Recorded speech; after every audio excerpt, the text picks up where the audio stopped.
7. 7. Chris, the topic we will be discussing today is: what does a great flawed hero look like as a PC? Ooh, that's a good one. Indeed.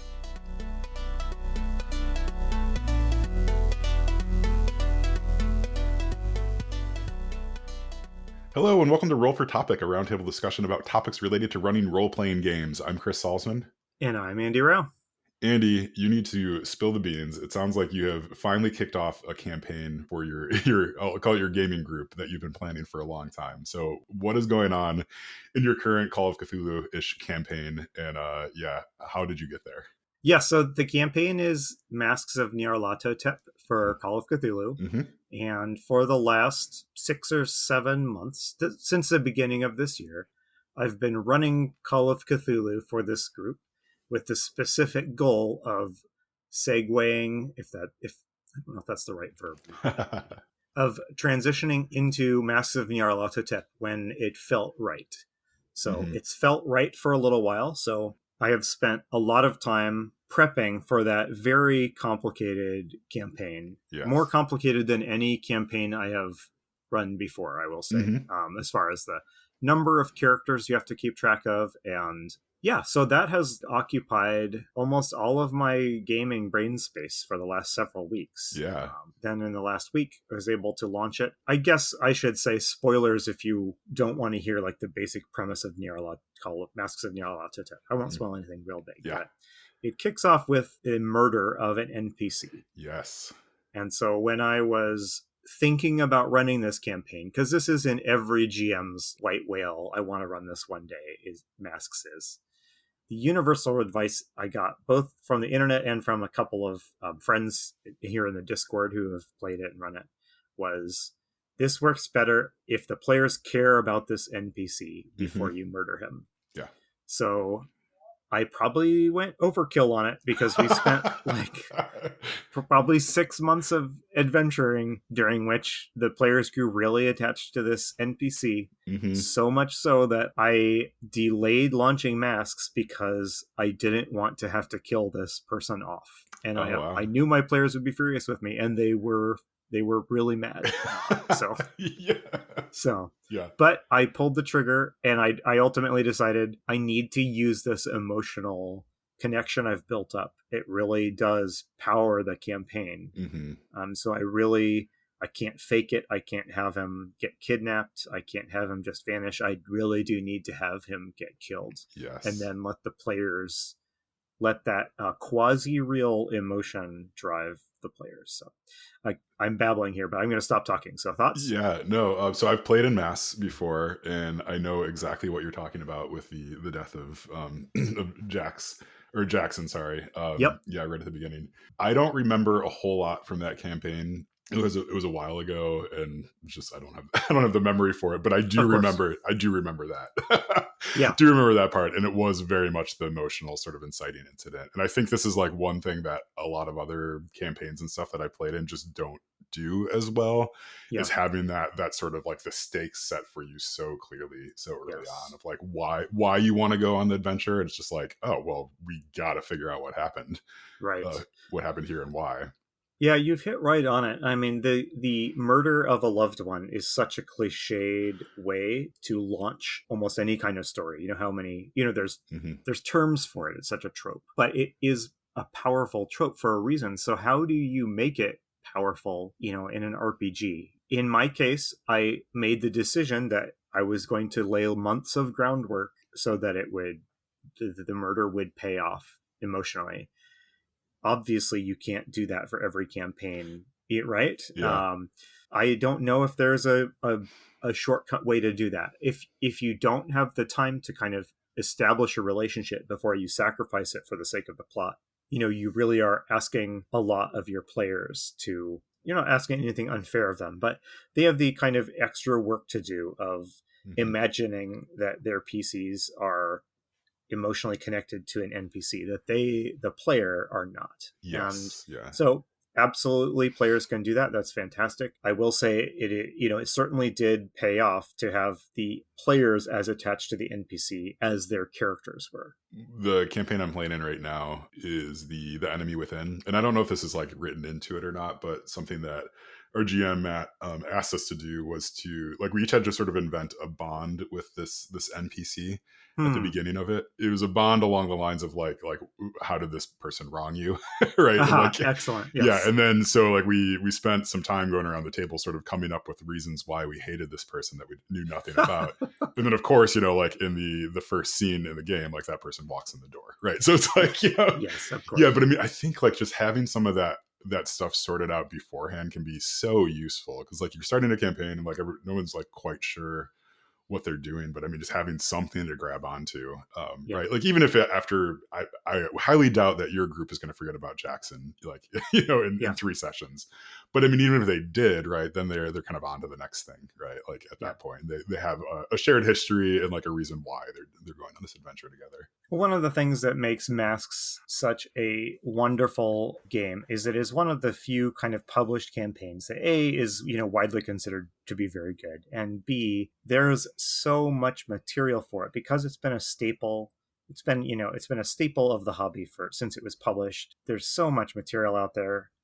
I've got like half a dozen books, some of them 700 pages long, written about this campaign or about aspects of it. It's kind of a rare treat, I think, in this hobby of a campaign that's been around long enough that it's accumulated sort of a meta level of documentation and reports about how to do it well and how to make it better. Hmm. And some of those are in published book form, even, and some of them exist as sort of forum posts and blog posts. But that's kind of a treasure. Hmm. And it's been part of the experience of prepping for this campaign has been exploring this cloud of witnesses, I guess, that has come before, having run and played Masks and emerged from it with different comments, Yeah.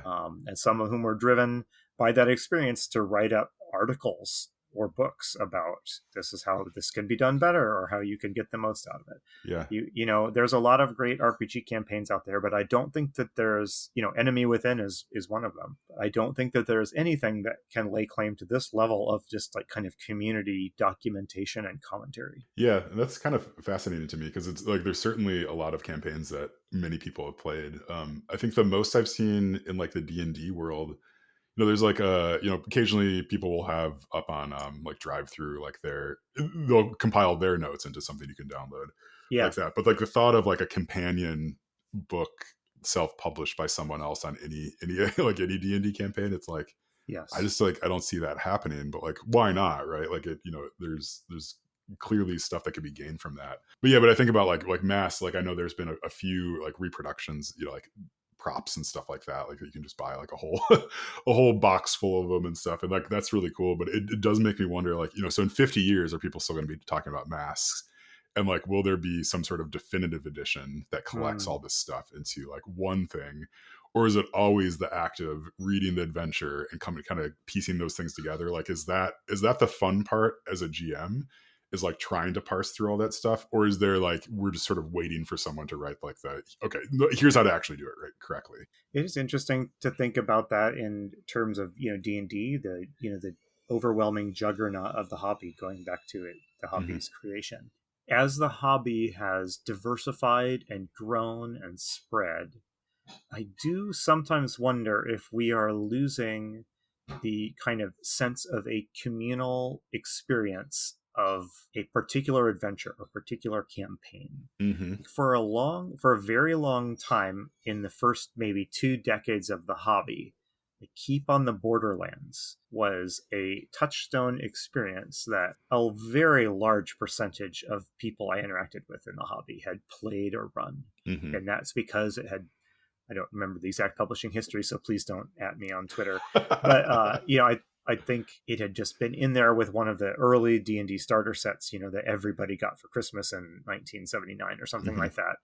And I mean, I love the hobby. I love how big and diverse and awesome it has become over the decades. But I do think it is awfully hard to point at something that like everybody can remember having played in. Hmm. And I think like when I think D&D 5e, so I think an awful lot of people have probably played in the Phandelver adventure from the starter set. So I Yeah. think that we might be able to move that into a category of something that you can just talk about and assume that people like have encountered it in some way.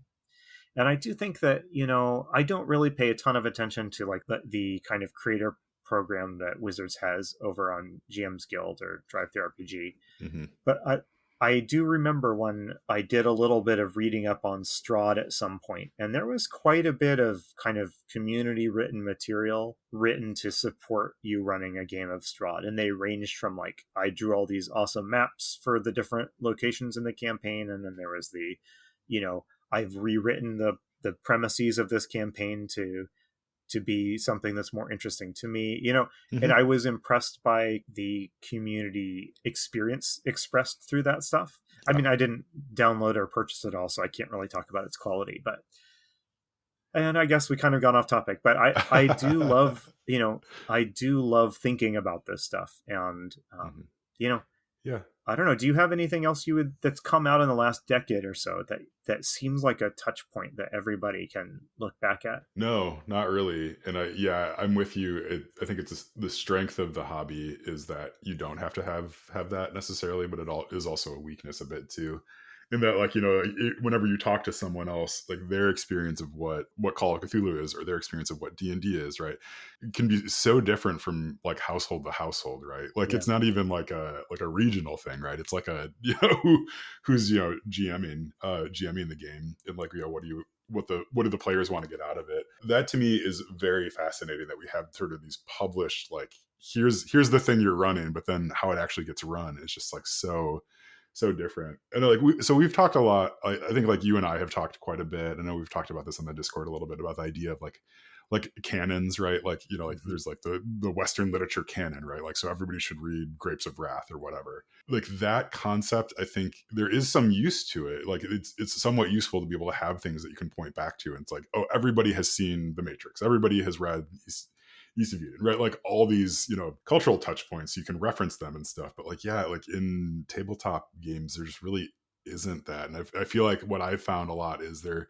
can end up being a little bit of a negotiation when you start talking about like, oh, do you play D&D? Like you're trying to figure out like, what kind of D&D do Yeah, you play? absolutely. Yeah, like, are you a bunch of murder hobos? Do you really get into role playing? Do you have like miniatures? Do you play with a digital map? Do you only play online? Right? Like there's all these like fragmentations of it too, such that if anytime that I was going to start a campaign with anybody, I mean, I would sit down and be like, here's my expectations about like what it just looks like when we play. Right?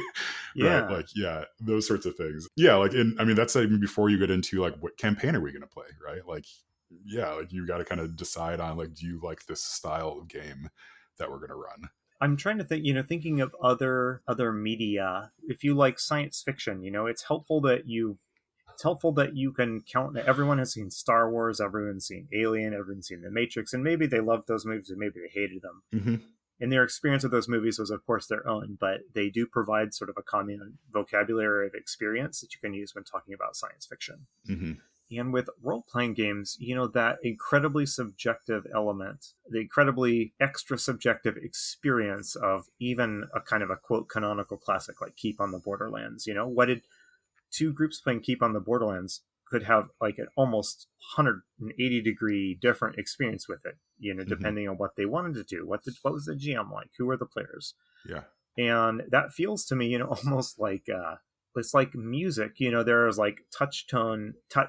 I keep misstating like words. I'm trying to Yeah. say like Yeah. I No, I think get. touch Yeah. point or something like that. There are these sort of kind of key points in the history of music. If you like a certain genre, you will listen to these albums. But add to that with an RPG, it's like a kind of performance experiential element beyond just kind of passively reading or watching it. It's more like, what kind of music have you played? Did you perform this play? Mm. And what was the performance of it like? That's more to me like what those elements are in like an RPG. Maybe indeed almost like we've all read the whatever Hamlet, but we haven't all played in we haven't all played a role or directed Mm. Hamlet, right? So I don't know if that makes any sense, Oh but no, it does. You've accidentally stumbled upon two of my trap cards here. So oh dear. like, Okay, yeah. all right. Like with Shakespeare in particular, the experience between reading a Shakespeare play, performing a Shakespeare play, and watching one are three almost totally separate experiences, in my opinion. And I don't think you don't need to be a professional actor, I think, to perform any of these. So like, right in high school, this will surprise no one. I was kind of pretentious and whatnot, but like so, I was in honors English classes and stuff. Again, probably unsurprising. But whenever we'd have to read Shakespeare plays, my friends and I would get together and we'd go to the school's like stage, like after school, right? And then we would just perform it, right? Like, so Oh wow. everybody, you just kind of pick your parts as you're going and you just stand up on stage and read it out loud to each other. And like, just that difference of like having to think about even just a little bit about like, how would I actually do this sort of thing, like makes those plays come alive in a way that they just don't when you're just sitting there reading it, which I think is why most people like think that they hate Shakespeare and they hate plays Yeah. and stuff, is because like you're not supposed to just read it like in your head, right? Like you're Right. supposed to Yeah. go up on a stage or watch someone else do it, right? And then we just have like a litany of options for like, do you want to watch a modern interpretation? Like, go get the Ewan McGregor, not Ewan McGregor, Ethan Hawke version of Hamlet. You can watch that one. Like you can Right. find like all sorts of different variations of Hamlet. Like that sort of stuff I think is fascinating to think about, because like if you only ever experienced Shakespeare because it was getting put on as like your local community play and like you got tapped to play, I don't know, like Rosencrantz or something like that, right? Like like you're just like this bit part, like your experience of that play is going to be very different from someone who only ever read it when they were bored in English class in high school and like got nothing, like none of the drama. Okay, sorry. You got No, me fired up there. Yeah. this is great. So Um, we did technically roll a topic at the beginning of this episode. yes. Let's put a pin in this, or whatever the term is, Mm. because I think both of us are intrigued by this idea and the discussion of sort of these shared hobby experiences Mm-hmm. within the role playing hobby. So I want us to come back to this at some point, maybe when Yeah, we I have think so. I more mean, fully formed part of plans. the all right, like so we run a convention every year, so that's coming up pretty soon too. And I think like part of that for me is the idea of like, let's get a bunch of people in the room together and sort of see what happens there. I mean, I do think it would be fascinating one of these years to have everybody playing the same game at 4 or 5 different tables, right? And like just sort of like Mm. seeing like, okay, like what was it, right, for you you playing this Yeah. exact same adventure. Um, oh, I heard something in the background. Yeah, I live near a fire station, Okay, so yeah, maybe 3 times a day, I'll okay. be, Yeah.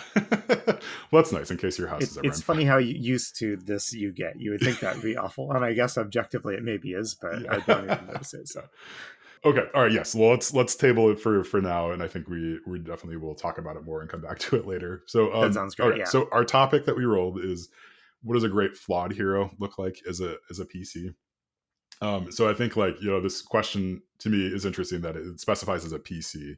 So yes, just before we get going, the thought is like this is not like an NPC. This is like someone you're playing your character. How do you make them a flawed hero in a way that's actually fun at the table?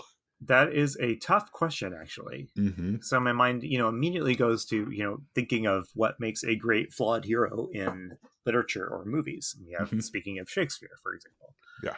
We have there's a tremendous crowd of flawed heroes in film and literature to Hmm. draw from. It might be worth talking about what we think makes good flawed characters in general, but Hmm. yeah, the sticky point here is that we have to talk about this in the context of the PC that you're playing. And Yeah. Yeah. I think the opposite, I think, of a flawed hero, just to sort of start with the the negative version of it, would be like the edge lord character, I think, right? yeah, Like someone that you just like, yeah, is not going to relate to anybody. The flaw here is not a character defect that makes it annoying for you to be around them, but more like, yeah, something about the character that you're playing that like I think gives them something interesting maybe to fall back on, or like I don't know, they're not just like this like Captain America style, like perfect perfect specimen of a hero. I think about my own youth in the hobby, and especially when we played like kind of Top Secret and some other more modern setting games, we would make what we thought were kind of anti-hero type characters, Mm-hmm. and we were pulling those from like the action movies of the day, which kind of presented people that we were told were anti-heroes, which mostly meant they were like too awesome for conventional Yes. morality, right? Yeah. So Yeah. and that, was exciting when I was 13, but these days is, a tedious edgelord fantasy. Yeah. There's flawed heroes in the sense that there is something broken or wrong with your PC, right? Mm-hmm. And then there are, a different. When I think about literary flawed heroes, they have something about their character that kind of dooms them in advance. It stops them from being able to reach like the best conclusion to their story. Yeah. And I'm wondering what if that is a definition that could come into an RPG and what it might look like. That's a really neat way of putting it. Can I ask you, let's just do a couple of rapid fire questions for you. So I'm gonna ask you, like, are these characters flawed? Flawed or not? Okay. So is Frodo a flawed hero? See, I'm going to overthink all of these, even after Yeah, you just that's told me it was fine. going to But be I mean, I rapid think fire. this Okay. this still helps us get I'm there. going to give you my gut answer is no. I don't think of Frodo as a flawed character. Interesting. Even though sort of at the end he was unable to do his thing, do what he was I supposed to do. with Frodo, I don't see his failure at the end as a personal flaw. I Hmm. see that more as like I think anyone would fail that test at the end. Okay. I don't think Frodo failed it uniquely because of some like weakness or vulnerability that he has. Hmm. I think that he failed it because everybody put in that situation is going to fail because in the sense in which they are a flawed hero is that they are just, human beings. Interesting. Okay. That would be my gut response, but I can already form in my own head a rebuttal to this. But Yeah. react. I'd like to hear your reactions. Yeah, I'm thinking about the main character from Pride and Prejudice, Elizabeth Bennet. Is she a flawed hero? It's been too long since I read Pride and Prejudice for me to say. Okay, all right. So sorry. Yeah, that's fine. Let's see. Is like I'm trying to think of other. Is Neo from the Matrix a flawed hero? Uh no. Okay. All right, Andy. Who is a flawed hero then? Can you name one? Yeah. Okay. Let me think. Yeah, that's fine. Well, Okay. So go this is ahead. going to be a. I'm going to name somebody who is very obvious, and let me provide context. Okay. So I think Batman is a good flawed hero. Okay. Not because he's an edgelord vigilante that like beats the crap out of thugs instead of bringing them into the regular justice Which he system, is, yeah. but because my favorite Batman stories highlight that he is kind of causing the problems he's trying to solve. Hmm. Like my favorite ones are the ones that remind us that if Batman weren't doing his thing, these villains and stuff would not exist. Hmm. And I think like Dark Knight Returns actually, for all of its own edgelordiness, does kind of a good job of kind of cementing that. And that means to me that like that Batman can never get what he wants because he can never really truly admit to himself that on some fundamental level he is the problem. Hmm. And because he can't face that, he will keep doing his thing and he will never find peace and he will never achieve what he wants. Yeah.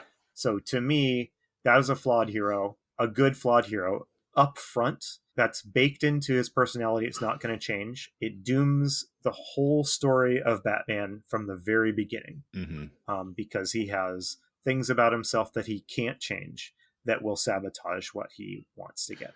Okay, yeah, I will buy that, and I think that's a really good way to think about it. Yeah, because it's like like if Batman really wanted to solve the crime problem, right? He has billions of dollars. He could, he could, Yeah. he could approach this in a different way, other than kind of beating them up one by one and then hoping that did it. So yeah, I'm with you there. How does that then translate to like a character that you're playing at the table? Because I mean, I think there's a tendency to want to play the hero, right? Like you want to be the hero. I think in a lot of like fantasy RPG games, I mean, honestly, like in most tabletop games, you could make the argument that the sort of the trail of destruction that's left by the party makes them kind of flawed, flawed by default, right? Yeah. Because they're never there for the cleanup part of it, right? It's like, you know, you've just gone in and ransacked this mine, but like, great, now you've destabilized the economy completely because you flooded it with like gold that you found, found Yeah. deep in there. Right. So I mean, I think there's an element of that, of just like, by the nature of playing these games where there's high conflict, like there's going to be some flaws that sort of shake out from that. But like, yeah.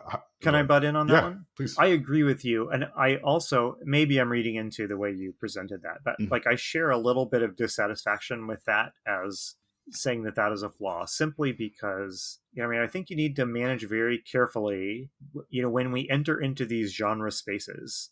I think it can sometimes feel satisfying, but ultimately end up being a mistake to kind of bring real world consequences into them. Mm. How fun is it if like half of every comic story is dealing with, you know, rebuilding the buildings that they destroyed, that Yeah. Superman punched, you know, Zod through, Yeah.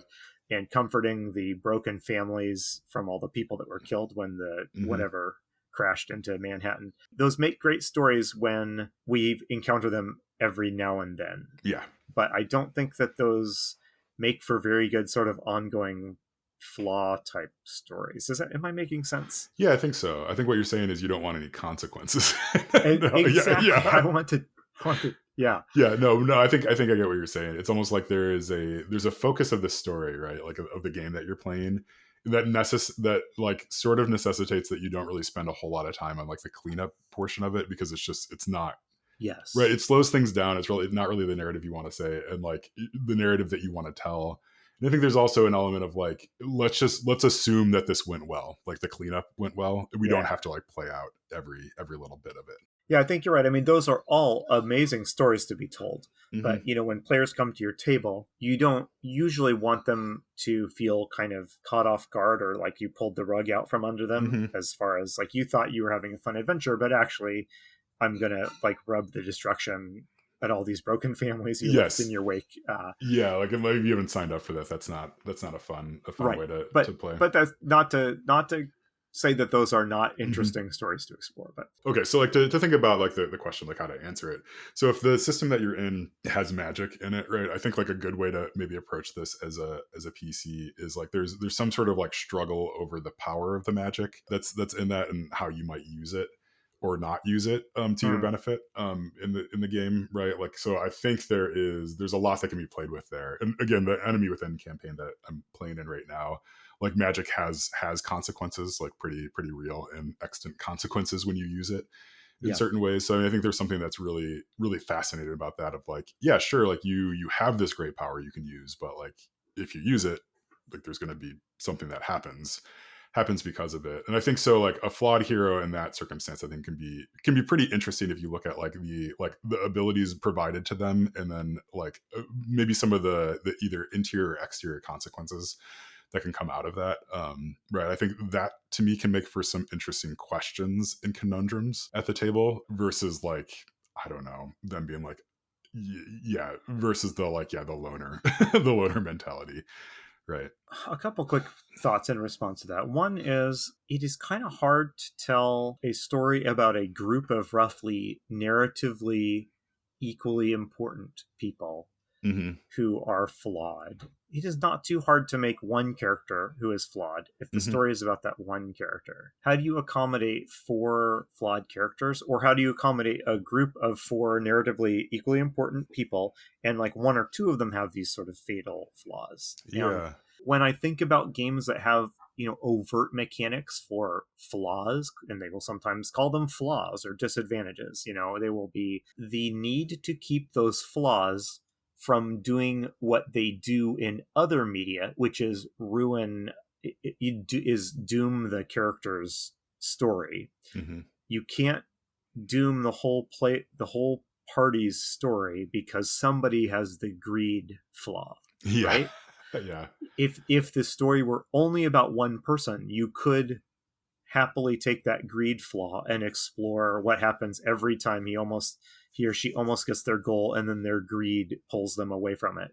So I feel that's had the effect of making flaws in RPGs kind of minor side, more like quirks. Mm-hmm.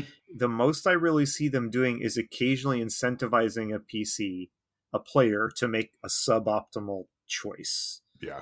right, in play. And that's fine. That's fun. And like, that can be really fun at the table. It also does not have the narrative weight of like, oh, Odysseus will never find what he wants Yeah. because he can't, master his weakness flaws. Yeah. I wonder if at the table, if flaws need to have the ability to be overcome in the character, right? Like if you're reading a novel and the characters never grow or change, right? Like that's not a very interesting novel. Like it might be the same thing here. It's like to maintain a greedy character throughout a campaign, I think would be pretty exhausting. But if you're giving them opportunities to sort of like to show that they're like, getting better about it, like letting that part of themselves go, change in some way, I think that could be a good way to set up a campaign where you have all these flawed characters, right? Like everybody sort of has their own thing that they're working through, right? Like just sort of like in real life, right? Like Mm-hmm. everybody has stuff that they're working through, and it doesn't mean that like just because you start the campaign greedy, you end it greedy. Like right, like maybe you start it as greedy and you end it as generous, right? Like that could be one outcome of the game that you're playing, right? Or maybe you start out generous and then like there's a sort of a anti-hero arc and Yeah, you end up greedy, right? Like I think you can play with some of those. I think as long as people are allowed to sort of change, the characters interesting. change, and I think if you can work with your players to be like, what steps do you sort of want to see this character take in order to overcome it, like right, like like in the beginning maybe you steal all the loot, right, but like how do you mend that rift between your party, like how do you change, how do you like make different decisions throughout, I think could be a really like good way to approach that. I still don't know if it's fun, but I think that'd be a more interesting way of approaching it rather than just like, well, I'm never going to change.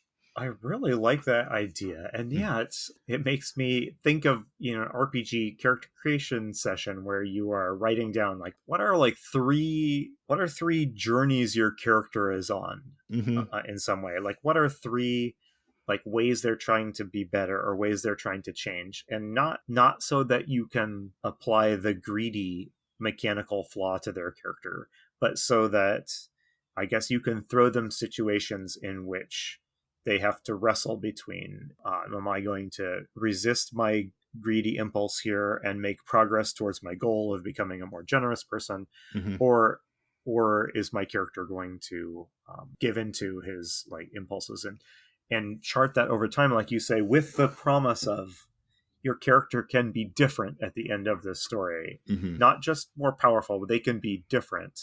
They will be at a different part in this journey from like point A to point B Yeah. at the end of the campaign. Yeah, I think there's definitely something there. There's the Seventh Sea game has some of that built in, but that's more like a more narrative. You say like, well, this is going to be part of my story is I'm going to do this thing, right? Like there's steps that you kind of define as you're playing about like how to get there and like how to complete each of those steps, and then some sort of mechanical advantage. But I think there's no reason you couldn't do that with like personality stuff a little bit. I'm intrigued by the idea of kind of tracking the progress, the tracking the evolution of your personality in that way. Mhm.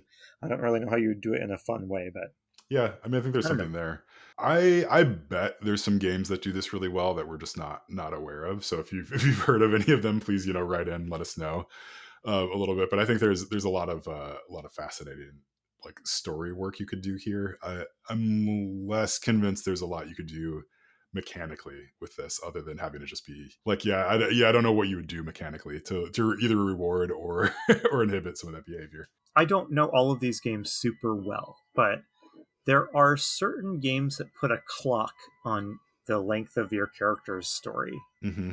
Like I think, or where there's a mechanic that I think this might come from like Burning Wheel or something like that. But so Hmm. this doesn't match any game perfectly, but imagine a game where you start out with a grief stat of 1, Hmm. and when it hits 10, your character, your character is lost. Your character Oh. despairs and like leaves or quits the adventuring job, career or whatever, or departs for the West. Yeah. In your game, if there are a lot of ways to add to that grief stat and not very many ways to reduce the grief stat, then you need the surety of an end for these journeys, kind of, I think, these sort of literary style character evolution journeys to have the most impact. Some sort of measure like that is pretty heavily weighted towards one culmination, even if it allows some possibility of mitigating it or slowing it, might create a little bit of that sense of the doomed or the flawed hero, in the sense that they are kind of struggling against a certain inevitability about themselves, even if in the moment they are sometimes able to rise above it. Yeah. Oh, that's really fascinating. Yeah. I mean, it's, it's a simplistic view of like who people are, right? Like at their core. But I mean, I think having that mechanical, like, hey, you can actually save everybody in your party if you're willing to take that treasure and use it, but like you can never tell them why. For example, like, so your greed stat's going to go up by one, right? Or like maybe it's secret, like maybe it actually goes down by one, but to the rest of the party it looks like looks like it's gone up, right? Like, I mean, you could do a lot with that if you explored that idea quite a bit. So we should wrap up, but I think, like, looking at the question, I think where we're kind of coming at this, and I think this is not where I thought it would go, is that, like, in order to have like good flawed heroes, your mechanics and your story have to like support the interesting parts of that. Right? Yeah. Like, and so it can't just be like oh, I've written down on my sheet, yeah, this minor flaw that I have that will never come up unless, like, we have no idea what's going on. The GM has to say, like, remember, you're greedy, right? Like on your character sheet. Right. Like, it's got to be something that's going to be interacted with quite a bit, and built into the game. Yeah, so I guess to sum up, the perfect flawed hero is one that is just too awesome for like the rules of society and the law, right? Is that what we came up? Okay. They're so strong that they have to use really big swords, and you can't really find really big swords anywhere. That's right. Yeah. Okay, let's wrap it up. Yeah, cool. All right. Well, this has been Roll for Topic. We are part of the Roll for It Media podcasting network. Our sister show, The Splat Book, with John Corey and Kyle Latino, is wonderful. You can find them at thesplatbook.com. Their most recent episode was about finding a creative pursuit, or I guess, or choosing a creative pursuit, I think is the wording that they ended up with. Andy, I don't know if you've listened to this one, but you definitely need to go check it out. It's a very, like, emotionally honest episode, which I appreciated quite a bit. And I think there's a lot of, like, just really good information there about like what does it even mean to do that, right? Like, to be creative in your day-to-day life. Yeah. So really like that one. Please everybody go listen. I have not listened to that one yet. And it's partly because there's this flood of people that I saw listening to it. And like, it sounded like such an impactful experience to listen to it. I've been like kind of saving it for the right frame of mind. But, yes, yeah, this is definitely a, like, put it on and like go take a walk outside while you're listening to it sort of episode. Not something you throw on and half listen to in the car. So right. Yeah, but yeah, anyway, all really good stuff. Yeah, so go do check them out. But yeah, I think that does it for us. Thank you so much for listening. As always, please reach out if you have any feedback. We love hearing from people too. So I've been Chris Salzman. I've been Andy Rao. And remember, if your player's having fun, you're a great GM.